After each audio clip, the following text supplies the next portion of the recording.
The next one that we're going to do is mug 1, and we're going to find it on page 13, and it's an applique block. Excuse me. So the things that we need for this block that should be in our kit is the fabric for the background fabric, the mug fabric, sew on hook and loop dots, and then the wool felt balls and some fabric glue. We also are going to again hook our lightweight mesh cutaway, and then our fusible backing that we've already done on the back of the background fabric. Again, I'm doing the block by block.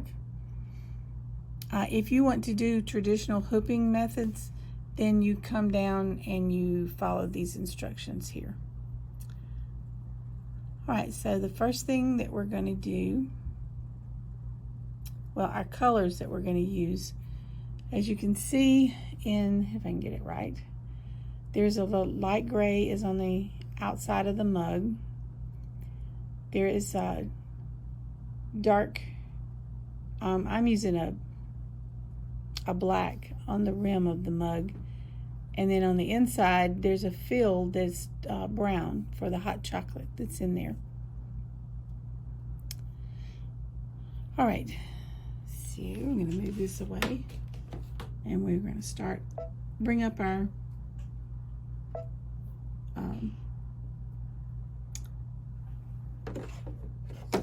I have hooped my fabric in my 6x10 hoop. I'm putting it in. If you ever find that your machine won't work just right, be sure that the little door is to the embroidery hoop is pushed down good. So we're going to put our centering crosshairs on, and then we're going to add our cup in background quilting, embroidery files, block by block, PES, and we are looking for the 6x6 design, and it is right here. It says 6x6 cup, so we're going to choose that, and we're going to set it. Now we're going to change to my embroidery files, and again we're going to put our embroidery on the top of our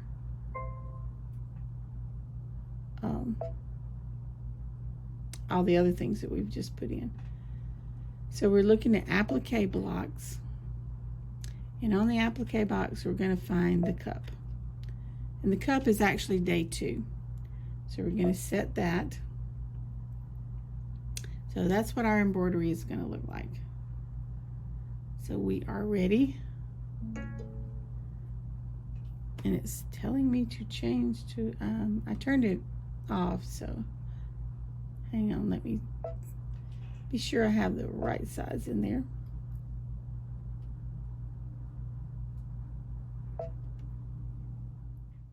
Okay, I had to do a little bit of checking on this. The problem is with the frame size is the embroidery will fit in my 6x10, but the background quilting will not. So I went up to the next frame size that I had handy, which is an 8x12, and that's what we're going to stitch this on. If you are not doing the background quilting, then you have no problems using the 6x10. So we are gonna continue on. I've got my white thread in, so we're gonna stitch our crosshair.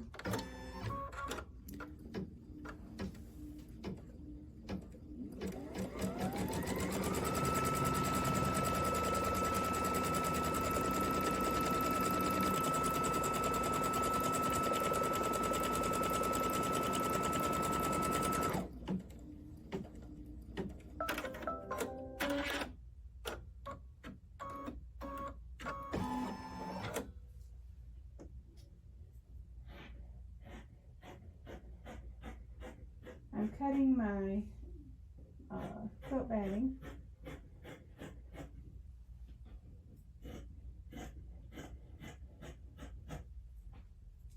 Out of a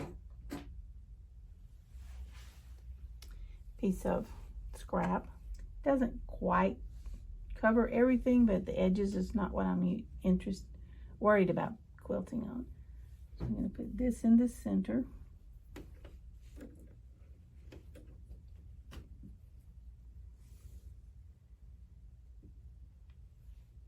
And I'm going to stitch down my tack down stitch.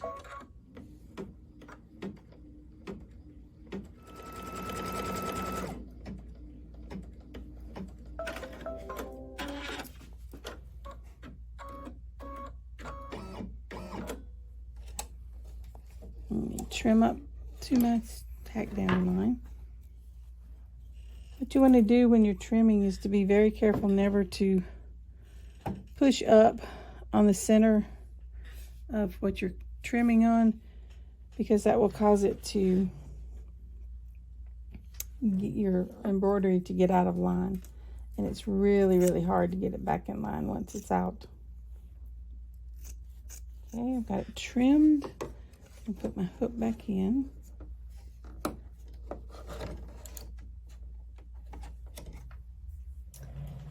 And we're going to go on to, I believe the next thing we do is to put down our background piece.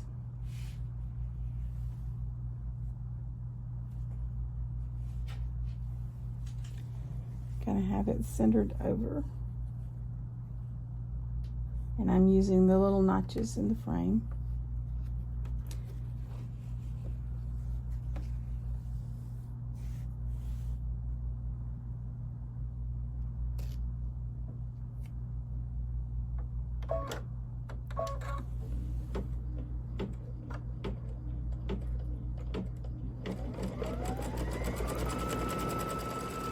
It goes around it twice.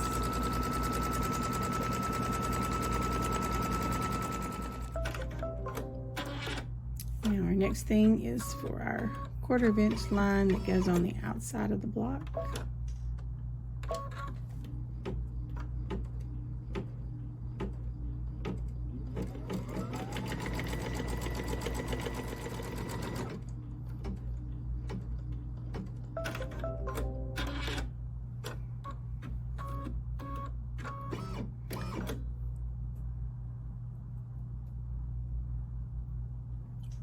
I think there's another stitch line just to hold it secure.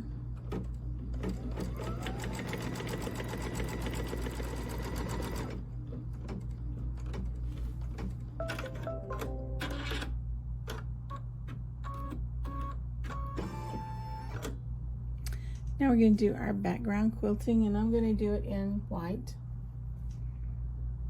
I think I'm probably going to keep all of it white for all of my quilt.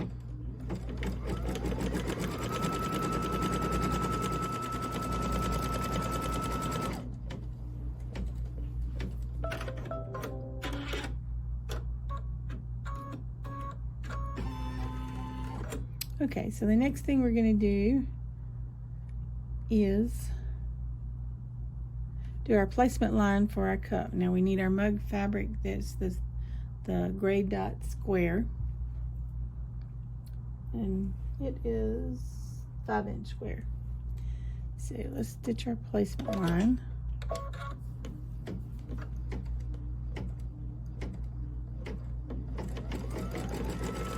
And you can do these placement lines in different different colors if you want. But I'm just going to continue to use my white. All right, now I've got my placement line, and I want to put my fabric on right side up, and I want to be very sure that I have enough room all the way around that covers everything. So I am checking to see, so I can come this way just a little bit. I am got it all covered. I can come over this way just a wee bit. And we're going to tape this down. And I'm only going to do it on one side. Just something to kind of keep it from shifting. Here we go with our next placement. This will be our cut line, our stitch line. We'll trim to this line.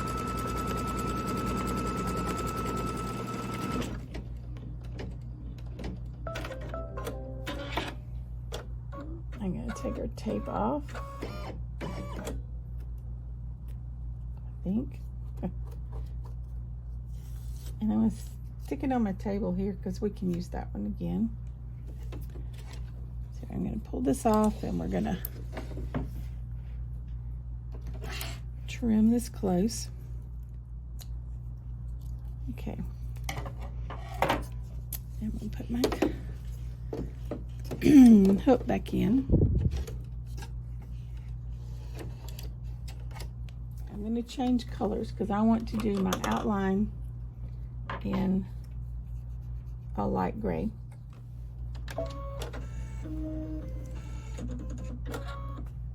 Okay.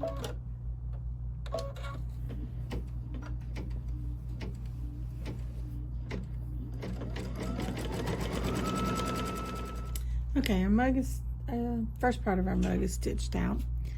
So what I'm going to do now is to follow the directions here. We just stitched the mug detail and satin outline. Next I'm going to do the cocoa fill, which is this part inside.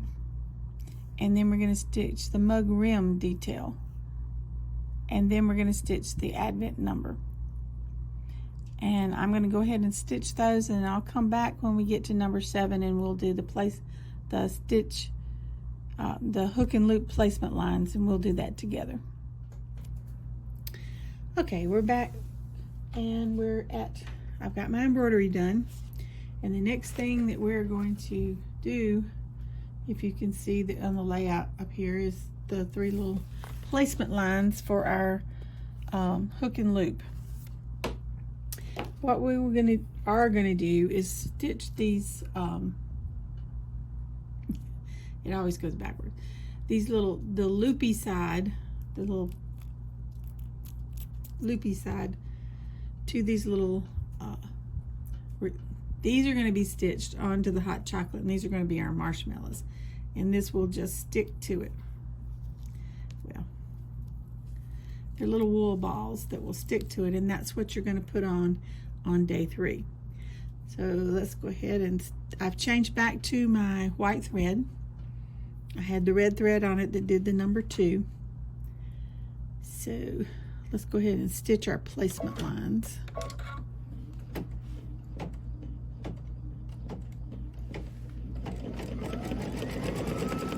It tells us to do a little fabric glue on there, but I think these are sticky enough to hold them in place. We'll see. We might have to get some, I might have to put some fabric glue on there. Something like Roxanne's or any kind of fabric glue that you use. Okay, now what we're going to do is stick our little sticky dots, and we're using the loopy rough side. We won't be using the other side. We're going to place this down on those little circles.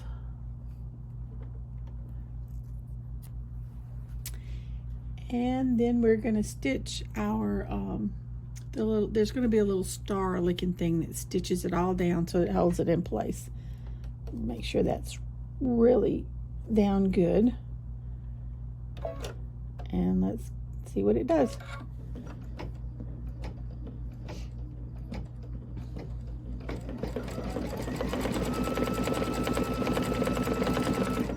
Yeah. Looks like it's holding really well.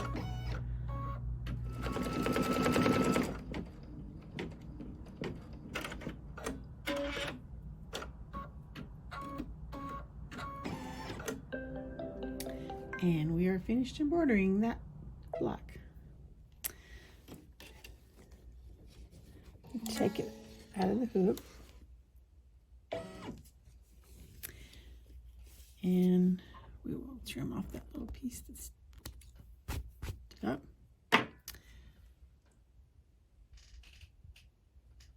Kind of cute. So that will hold on our little balls as when you put it on the day. I think if you just kind of wiggle it on there. And these you will find in your embellishment kit. The hook and loop dots and the little felt wool balls. There are two sizes of the hook and loop, and one is a 1/2 inch and one is probably 3/8 inch or maybe 3/4 inch. It's a bigger hoop loop. These are the bigger ones, and these are the smaller ones. And we don't use the soft side of the hook and loop. You only use the prickly side. So when we trimming this up, I was looking, and I was pretty sure that this is the way it was. This is supposed to be finished out at 6.5, which it does, by 6.5.